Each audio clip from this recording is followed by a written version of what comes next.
नवरात्रि में कलश स्थापना करते समय भूल कर भी मत करना ये काम, वरना नवरात्रि का समय हिंदू धर्म में अत्यंत पवित्र माना जाता है और इस दौरान की जाने वाली पूजा अर्चना विशेष महत्व रखती है। हर साल आश्विन मास में शारदीय नवरात्रि की शुरुआत होती है जो 9 दिनों तक चलती है और देवी दुर्गा के विभिन्न रूपों की आराधना की जाती है। यह पर्व देवी दुर्गा की कृपा प्राप्त करने का श्रेष्ठ अवसर होता है, इसलिए हर भक्त इस समय पूरी श्रद्धा और भक्ति के साथ माता की पूजा करता है। इस साल शारदीय नवरात्रि की शुरुआत 3 अक्टूबर 2024 को होगी और इसका समापन 11 अक्टूबर 2024 को होगा। अगले दिन यानी 12 अक्टूबर को दशहरा का पर्व मनाया जाएगा। नवरात्रि में 9 दिनों तक माता के 9 अलग अलग रूपों की पूजा की जाती है, जिनमें शैलपुत्री, ब्रह्मचारिणी, चंद्रघंटा, कुष्मांडा, स्कंद माता, कात्यायनी, कालरात्रि महागौरी और सिद्धिदात्री शामिल हैं। इन 9 दिनों में भक्त माता की पूजा करते हैं, उपवास रखते हैं और देवी दुर्गा के आशीर्वाद की प्राप्ति के लिए अपने घरों में कलश स्थापना करते हैं। मान्यता है कि नवरात्रि के दौरान देवी दुर्गा पृथ्वी पर निवास करती हैं और अपने भक्तों की मनोकामनाओं को पूरा करती हैं। जहां भी भक्त श्रद्धापूर्वक मां दुर्गा की मूर्ति या तस्वीर की पूजा करते हैं, वहां माता अंबे स्वयं उपस्थित रहती हैं और उनकी प्रार्थनाओं को सुनकर उन्हें आशीर्वाद देती हैं। कलश स्थापना का नवरात्रि में विशेष महत्व होता है। इसे नवरात्रि के पहले दिन शुभ मुहूर्त में किया जाता है और माना जाता है कि कलश में देवी देवताओं का वास होता है, इसलिए कलश की स्थापना करते समय विशेष सावधानियां बरतनी चाहिए। कलश स्थापना के दौरान कुछ ऐसी बातें हैं जिन्हें ध्यान में न रखा जाए तो माता रानी नाराज हो सकती हैं और इसका नकारात्मक प्रभाव आपके जीवन पर पड़ सकता है। इस साल नवरात्रि का आरंभ 3 अक्टूबर 2024 को होगा। उस दिन कलश स्थापना का पहला शुभ मुहूर्त सुबह 6:19 से 7:02 तक रहेगा और दूसरा शुभ मुहूर्त दोपहर 11:04 से 12:03 तक रहेगा। इन दोनों समयों में कलश स्थापना करना अत्यंत शुभ माना गया है। ध्यान रहे कि कलश स्थापना का सही समय चुनना बहुत जरूरी है, क्योंकि इससे आपकी पूजा सफल होती है और माता दुर्गा की कृपा प्राप्त होती है। कलश स्थापना के दौरान कुछ नियमों का पालन करना भी आवश्यक होता है। सबसे पहले कलश को पवित्र स्थान पर रखें और उसके चारों ओर स्वच्छता बनाए रखें। कलश में जल भरते समय उसमें पान के पत्ते, सुपारी, हल्दी, चावल और एक सिक्का डालें। इसके बाद कलश के ऊपर नारियल रखें और उसे लाल वस्त्र से लपेट दें। यह सब करते समय अपने मन को पूरी तरह से शांत और भक्तिमय रखें ताकि आपकी पूजा सफल हो सके। कलश स्थापना के समय यह ध्यान रखें कि कोई भी अशुभ या नकारात्मक विचार आपके मन में न आए, क्योंकि इससे पूजा का प्रभाव कम हो सकता है। इसके अलावा कलश स्थापना के दौरान शुद्धता का विशेष ध्यान रखना चाहिए। शुद्ध जल का उपयोग करें और पूजा स्थल पर पवित्रता बनाए रखें। यदि आप इन सभी बातों का ध्यान रखते हैं तो आपकी पूजा सफल होगी और माता रानी का आशीर्वाद प्राप्त होगा। इस वर्ष माता दुर्गा का आगमन पालकी पर होगा, जो ज्योतिषीय दृष्टि से अशुभ माना जाता है। जब नवरात्रि की शुरुआत गुरुवार को होती है तो देवी दुर्गा पालकी पर सवार होकर आती हैं। यह संकेत देता है कि आने वाले समय में आर्थिक मंदी, समाज में अस्थिरता, हिंसा और महामारी जैसी समस्याएं हो सकती हैं। इसके अलावा इस साल नवरात्रि के अंत में माता दुर्गा का प्रस्थान मुर्गे पर होगा, जिसे भी शुभ नहीं माना जाता। यह शोक और कष्ट का संकेत देता है। इन सभी भविष्यवाणियों के बावजूद भक्तों को अपने दिल में पूर्ण भक्ति और श्रद्धा रखनी चाहिए। माता रानी की पूजा पूरी निष्ठा के साथ करें, क्योंकि उनकी कृपा से सभी समस्याओं का समाधान हो सकता है। नवरात्रि के दिनों में देवी दुर्गा की पूजा करने से घर में सुख, शांति और समृद्धि आती है और सभी संकट दूर हो जाते हैं।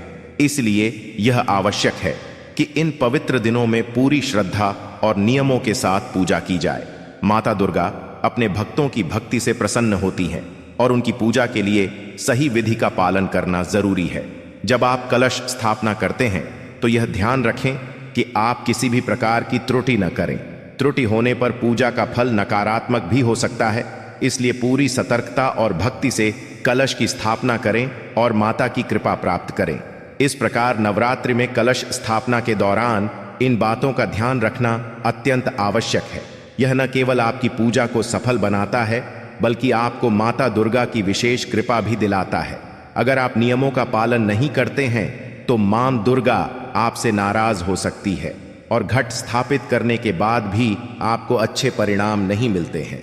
इस वीडियो में मैं आपको बताऊंगा कि कलश स्थापना करने की विधि क्या है और कलश स्थापना करते समय कौन सी गलतियां भूलकर भी नहीं करनी चाहिए।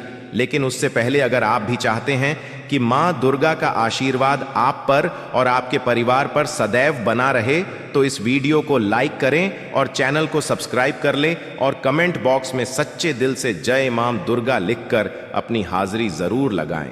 तो चलिए प्रिय भक्तों, सबसे पहले जानते हैं कलश स्थापना की विधि के बारे में। तो सबसे पहले प्रिय भक्तों, आप सभी को बता दें कि नवरात्रि में घट स्थापना हमेशा शुभ मुहूर्त में ही करनी चाहिए, क्योंकि यह शक्ति की देवी का आह्वान है।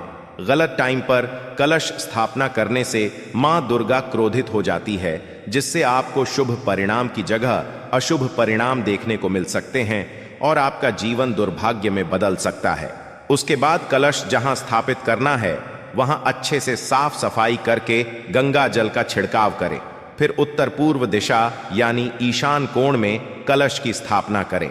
फिर पूजा की चौकी पर लाल कपड़ा बिछाए और अक्षत अष्टदल बनाकर मां दुर्गा की तस्वीर स्थापित करें। प्रिय भक्तों, नवरात्रि के समय कलश स्थापना की विधि का बहुत महत्व होता है, इसलिए आज हम विस्तार से जानेंगे कि इसे कैसे करना चाहिए और कौन कौन सी गलतियों से बचना चाहिए। सबसे पहले कलश में शुद्ध जल भरें।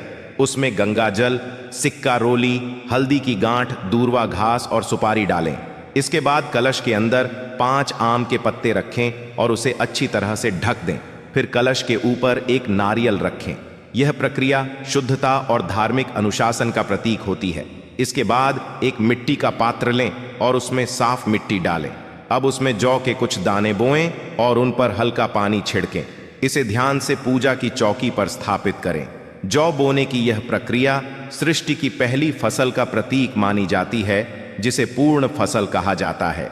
नवरात्रि में यह परंपरा भविष्य के संकेतों को भी दर्शाती है, जिससे हमें आने वाले समय के बारे में संकेत मिलते हैं। इसके बाद दीप जलाकर गणपति माता जी और नवग्रहों का आह्वान करें और फिर देवी का विधिवत पूजन करें। अब जब आप कलश स्थापना कर चुके हैं तो यह ध्यान रखना जरूरी है कि कुछ गलतियों से बचें ताकि आपकी पूजा सफल और फलदायी हो। सबसे पहले ध्यान रखें कि कलश का मुंह खुला नहीं होना चाहिए।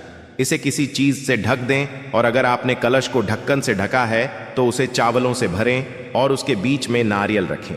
यह सुनिश्चित करें कि कलश का मुंह हमेशा ढका रहे, क्योंकि खुला मुंह देवी की नाराजगी का कारण बन सकता है। दूसरी बात, कलश में कभी भी गंदी मिट्टी या गंदे पानी का उपयोग न करें। शुद्धता बहुत महत्वपूर्ण होती है। कलश में तांबे का उपयोग करें और उसमें स्वच्छ जल भरें। इसके अलावा कलश के ऊपरी भाग पर मौली या नाड़ा बांधें और घट के ऊपर स्थापित करें। इससे मां दुर्गा का आशीर्वाद मिलेगा और आपके जीवन में शुभता आएगी। तीसरी बात, घर को कभी भी सूना या सुनसान नहीं छोड़ना चाहिए। खासकर जिस घर में कलश स्थापित किया गया हो वहां पवित्रता बनाए रखना अत्यंत महत्वपूर्ण है।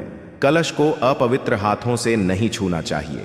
हाथ धोकर स्वच्छ हाथों से ही कलश को स्पर्श करें ताकि आपकी पूजा पूर्ण हो सके। चौथी बात, कलश स्थापना के बाद उसे 9 दिनों तक बिल्कुल भी न हिलाएं। कलश की जगह में भी कोई बदलाव नहीं करें, क्योंकि इससे देवी की नाराजगी हो सकती है और आपके कामों में बाधाएं आ सकती हैं। इसके अलावा कलश की स्थापना सही दिशा में होनी चाहिए। घट की सही दिशा उत्तर पूर्व यानी ईशान कोण होती है, जो पूजा स्थल के लिए सबसे शुभ मानी जाती है। पूजा स्थल के आसपास स्वच्छता का भी ध्यान रखना चाहिए। शौचालय या बाथरूम के नजदीक कलश स्थापित नहीं करना चाहिए। साथ ही पूजा स्थल के सामने पर्याप्त खुला स्थान होना चाहिए जहां आप ध्यान और पाठ कर सकें। पांचवी बात, दिन में सोना नवरात्रि के दौरान अच्छा नहीं माना जाता है। अगर आपने घट स्थापित किया है तो दिन में सोने की बजाय भजन कीर्तन करें और मां दुर्गा की भक्ति में लीन रहें।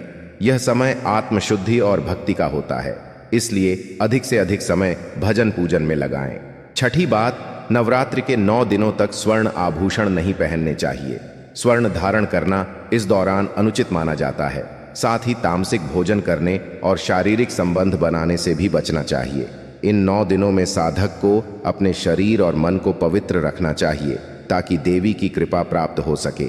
7वीं बात, कलश की पूजा हर दिन विधि विधान से करनी चाहिए। कलश को टीका करें, अक्षत चढ़ाएं और फूल माला अर्पित करें।